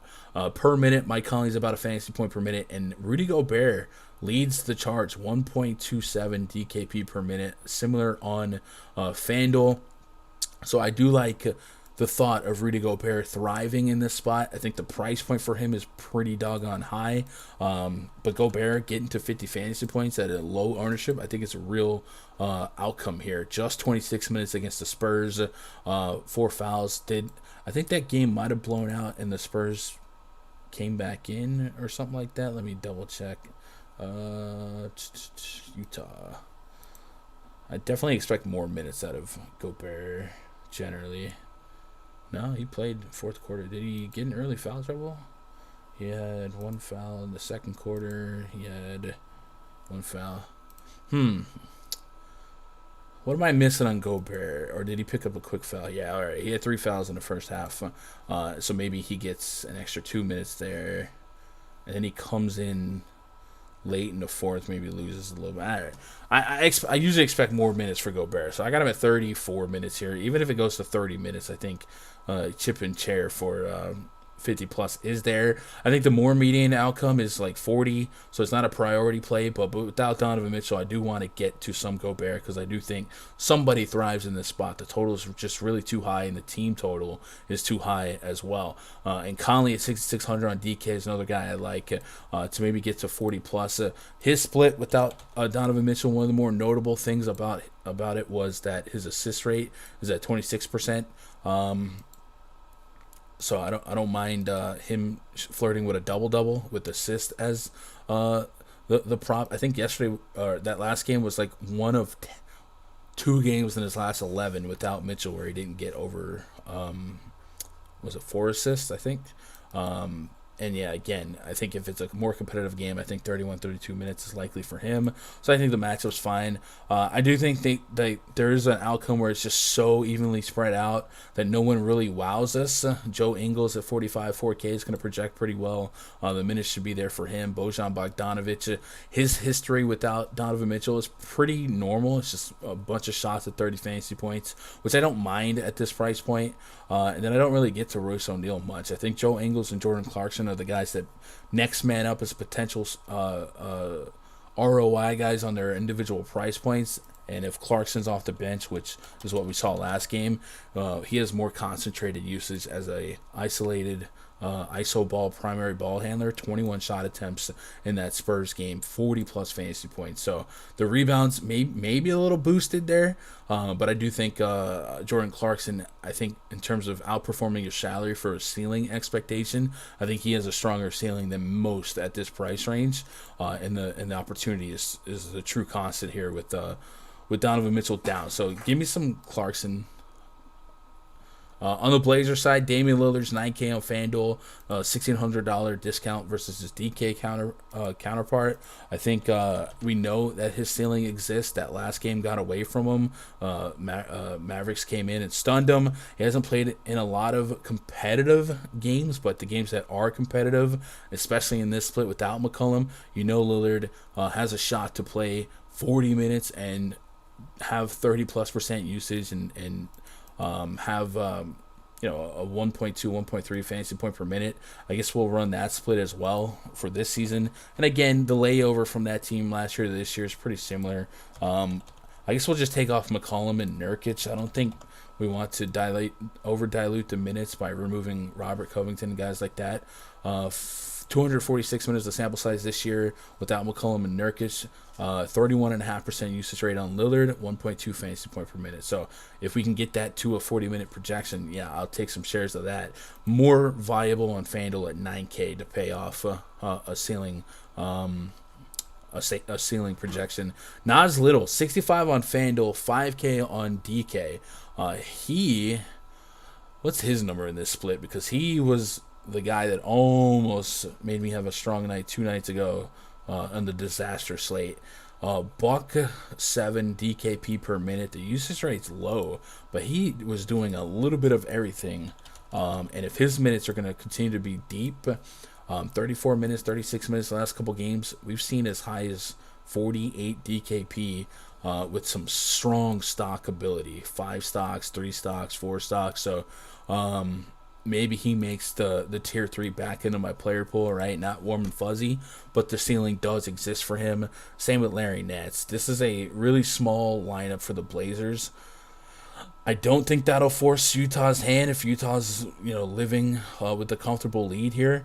So give me Gobert, give me Conley, give me Clarkson. I'll probably stagger the Conley Clarkson shares, and just Dame as a tier 2 on FanDuel, and then everyone else just kind of falls where they fall. I want to believe in Norman Powell's big minutes at 6K on FanDuel. 7K is way more appropriate, but he really hasn't even turned that 6K into anything worth having for tournaments in a while, right? Last 10 games, there's one game over 40 fantasy points against Memphis, 40 minutes played.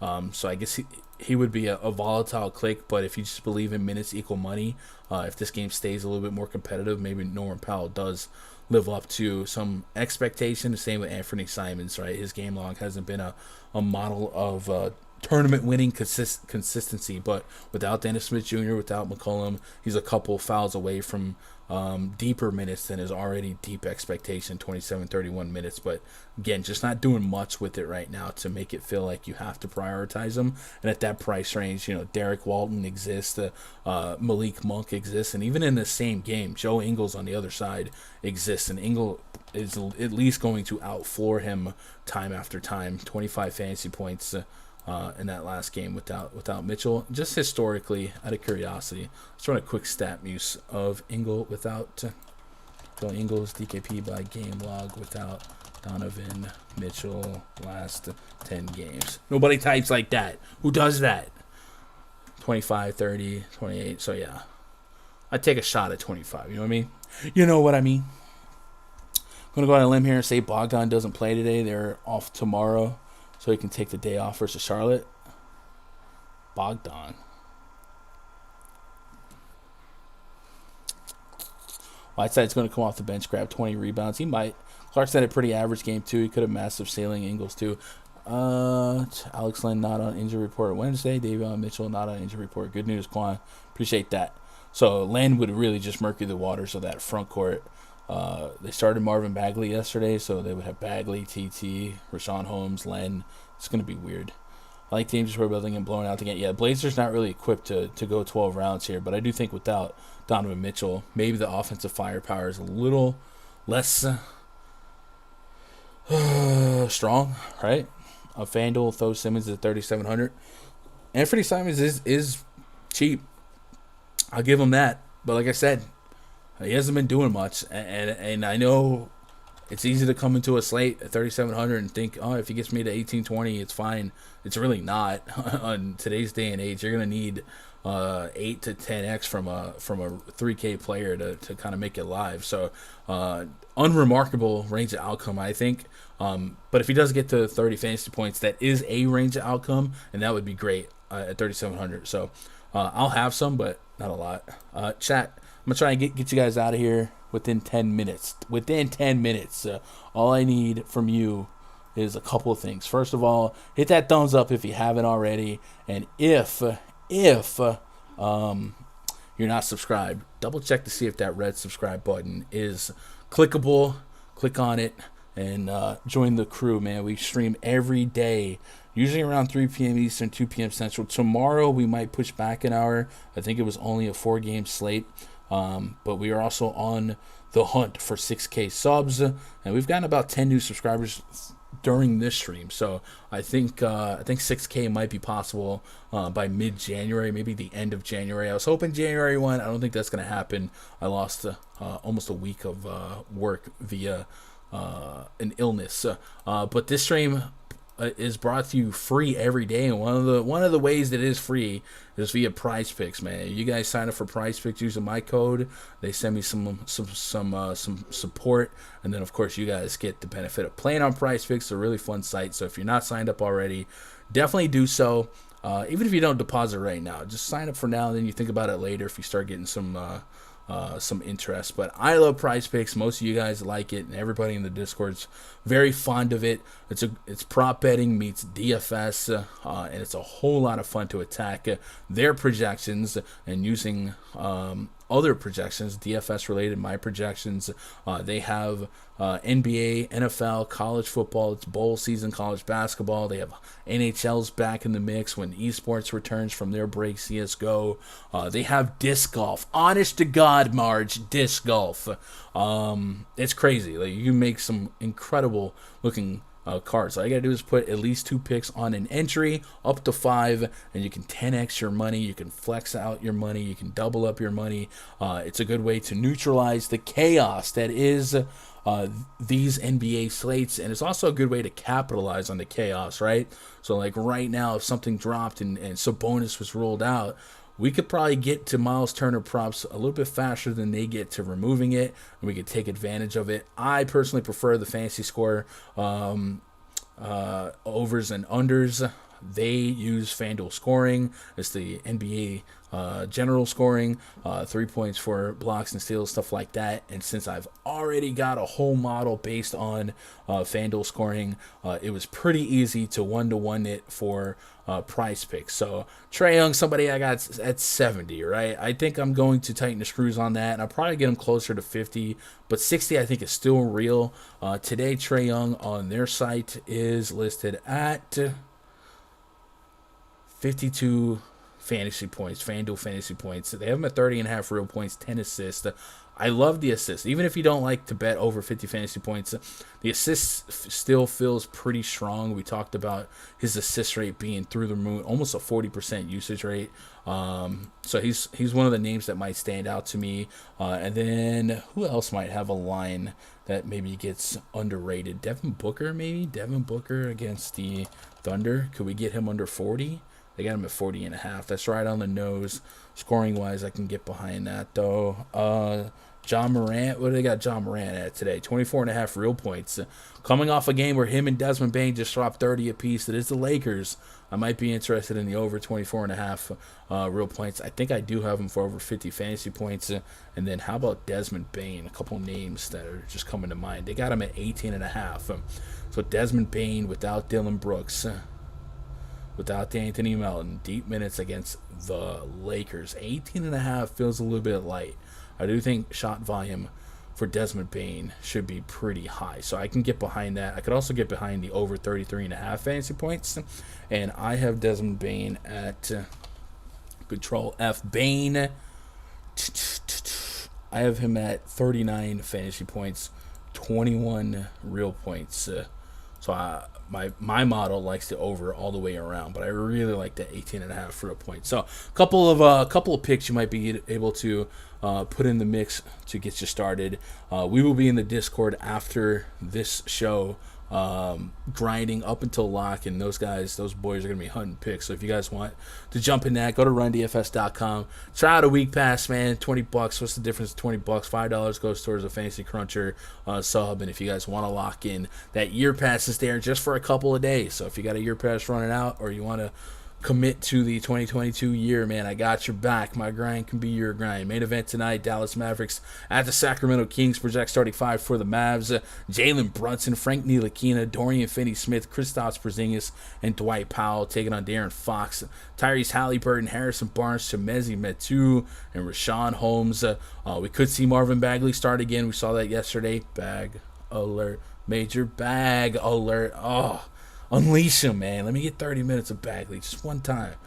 We just learned that Alex Len might be active and available tonight, so we might have a really, really cluttered front court. But the constant for the Kings lately has been Tyrese Halliburton, around the 8K range on both sides, looking for 40+. Definitely a viable range of outcome, but I think the beef of my interest in this game is going to come from the Mavericks, especially from Jalen Brunson and Kristaps Porzingis. These two are guys I can get behind for late night hammer purposes and just for some ceiling, right? I think they ran into a really tougher stretch of matchups. I guess we'll start with Brunson. They ran into at Portland, lopsided game, still over a point per minute. At Utah, game stayed competitive, over a fantasy point per minute, 43 fantasy points. I do think Brunson has a ceiling, even at this 8K price point, and then definitely Porzingis has shown a ceiling at his price point. And then I love picking on the Kings front court. 62 fantasy points for Porzingis against Portland, 47 against Utah, 9,400. He has one of the realest outcomes of 50+ fantasy points going against a Kings front court that has bled fantasy points to opposing bigs all year long. And I guess we'll do 2 quick queries, and then we'll hit the road. 2 quick queries and a Ric Flair. Woo! Let's put Luka Doncic off the court, and let's put Porzingis on the court. And I guess we'll also put Jalen Brunson. Also, they lost. Am I tripping, or did Brandon Knight get ruled out? Let me look. Dallas. Yeah, Brandon Knight got ruled out. So did Boban. So they had a couple of late outs, but the reason why Brandon Knight's an interesting rule out, I know Isaiah Thomas got picked up. Brandon Knight had 18 real points in that last game, so there might be some more real points to be picked up on, and I don't know if Isaiah Thomas is going to be that dude right off the bat. So something to keep an eye on. Back to that on-off court tool. Porzingis, Brunson on, Luka off.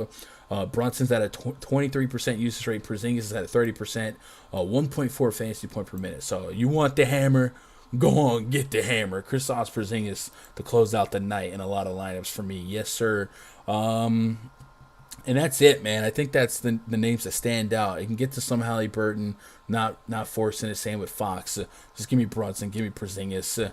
And yeah, I don't think I'm making much else a priority here, but hey, who knows? More news could drop as we get down to the nitty gritty. Let's get caught up on chat, and then I'll get out of here, and I'll get into the RunDFS.com VIP Discord before lock. So boom, boom, boom. We're scrolling up a little bit. Brian C says, Gun, on a normal slate, what's the lowest projected single total you take for a player on DK? So I guess that would be price considered. You said 24. I think 24 is a good starting point, but 24 would be absolutely low end 3K. I wouldn't want 24 from 4K. I'd take it, but yeah, 24 is a good starting point. I think that's fine.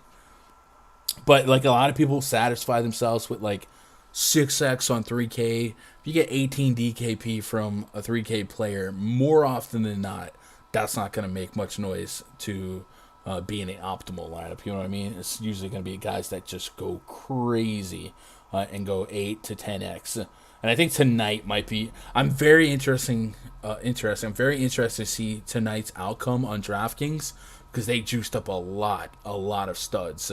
So maybe it might redefine some expectations and just fantasy points is more important than the ROI aspect of the hit value aspect. So something to watch for because I've never seen a slate with so many 10K players. Any prize picks? We did a couple there. We'll definitely be digging up more prize picks plays as we get closer to lock in the Discord. Dwight Powell, Luka Garza, Alex. I would probably go Luka Garza in that split, but yeah. Your logic last night was on point. Great job as always. Logic on what? I appreciate the compliment. I'm just wondering what it was about. What's one piece of advice you have regarding late swap? Use it. Use it. People are not using late swap like they should be. And if you have Fantasy Cruncher, like most of the people at RunDFS.com do, even some other optimists have it now, but that late swap optimizer is so powerful. So absolutely use it. And be, I don't want to say robotic about it, but when news comes out and we're adjusting projections throughout the night based on ins and outs, re-swaptimize, right, with the newfound player pool. Sometimes it's going to burn you. I think I did get burned on the 100K night with Melo going to Bojan Bogdanovic, but you're going to have, that's the greatest edge in DFS, I think, is the late swap, and not just NBA, NFL as well. People are not utilizing it to their advantage. If you're building by hand, then definitely use it via, like, I don't know, sequentially build your lineup to where the guys in later games are in the forward guard util spots, but absolutely use it. If you have Fantasy Cruncher and you're not using the late swap optimizer tool for NBA, man, you're missing out on some potential big money. Frank Jackson and Duarte, that's tough. Probably Frank Jackson unless a pacer gets rolled out. Yeah, 232 in the chat. Numbers keep right. Yeah, you guys are crushing the daily records every day.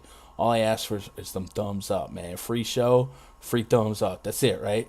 Mitchell's a great defender, but a great offensive player, won't be stopped. Brunson's a great play. Davion Mitchell, yeah, if he got cleared, he could be back in the mix. But Davion Mitchell's not like a starter anyway. So, yeah, he might cross up with Brunson, but it's probably going to be half or less than half of Brunson minutes, I think. Is the Hawks game postponed? I did not see that. I saw the Heat game postponed, but that was it. Josh plays DFS. Appreciate that. You guys, if you're heading the road, again, hit that thumbs up. If you want to go check out the Awesome stream, I think they're cranking up right now. If you're not, we'll be in the voice chat at RunDFS.com. Would love to have you there. Otherwise, I'll be back tomorrow. Tomorrow, like I said, I think it's just a 4-game slate. So we'll probably do an hour later, right? Let me double check that while I'm doing this. Tomorrow is a 4-game slate. Bucks Magic 6 p.m. run it back. Sixers Nets, Cavs Wizards 3 games at 6 p.m. and then Warriors Nuggets 8:30 running that game back. So 4 games. So we do an hour later, 4 p.m. Eastern, 2 p.m. Central. That's probably right. Maybe we'll go 10 minutes before the hour. I don't know. But I don't think we need 2 hours to chop up 4 games. Right. Anyway, twitter.com/GunDerek if you get anything else from me. Otherwise, I appreciate making part of my day, be part of your day. I'm off to the Discord. Go win all the money tonight. There's a Millie Maker on DraftKings if you ain't balling on a budget. I love you guys. Good luck. God bless. Go win some money.